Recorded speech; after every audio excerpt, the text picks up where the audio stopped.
This is a book talk for Billy Lynn's Long Halftime Walk by Ben Fountain. I find a book to be most powerful when I am unable to shake it. I can't shake the emotion, the characters, the feeling I get when I finish reading it. Billy Lynn is one such book.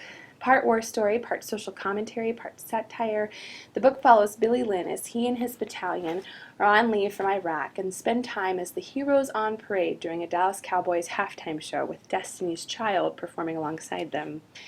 During the course of this day, Billy reflects over what brought him and his boys to this moment, where they will head next, and the reactions of the people he meets throughout the course of the day. This book is the Iraq War book, the one that makes us cringe, cry, celebrate, and mourn the country we were and the country we have become because of everything from 9/11 to our presence and involvement in the Middle East. It is a commentary, not a judgment, a revealing of all the emotions, the ugly and the good, that we experience in response to our military. I believe it is one of the most important books of the decade. Here's an excerpt from the beginning of the book. The thing begins.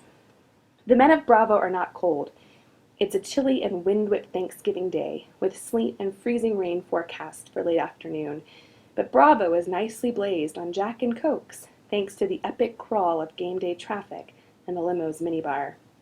5 drinks in 40 minutes is probably pushing it, but Billy needs some refreshment after the hotel lobby, where over-caffeinated tag teams of grateful citizens trampolined right down the middle of his hangover. There was one man in particular who attached himself to Billy, a pale, spongy Twinkie of a human being crammed into starched blue jeans and fancy cowboy boots. Was never in the military myself, the man confided, swaying, gesturing with his giant Starbucks. But my granddaddy was at Pearl. He told me all the stories. And the man embarked on a rambling speech about war and God and country as Billy let go, let the worlds whirl and tumble around his brain. Terrorist, freedom, evil, 9/11, 9/11, 9/11, troops, courage, support, sacrifice, Bush, values, God. Thanks to his luck, Billy will have the aisle seat at Texas Stadium, which means he will bear the brunt of these encounters for most of the afternoon. His neck hurts. He slept but poorly last night. Each of those 5 Jack and Cokes put him deeper in the hole, but the sight of the stretch limo pulling up to the hotel aroused a bundle of nervous cravings in him. This boat of a snow-white Hummer with 6 doors to his side and black tinted windows for maximum privacy. "What I'm talking about," cried Sergeant Dime as he pounced on the bar, everyone whooping over all the pimp finery.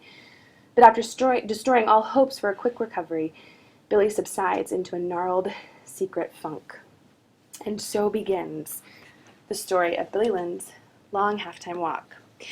This book is probably only appropriate for upper high school, but is something I think that many of you will enjoy reading as adults, and will enjoy talking about in book clubs and with your friends. So I highly suggest Billy Lynn's Long Halftime Walk.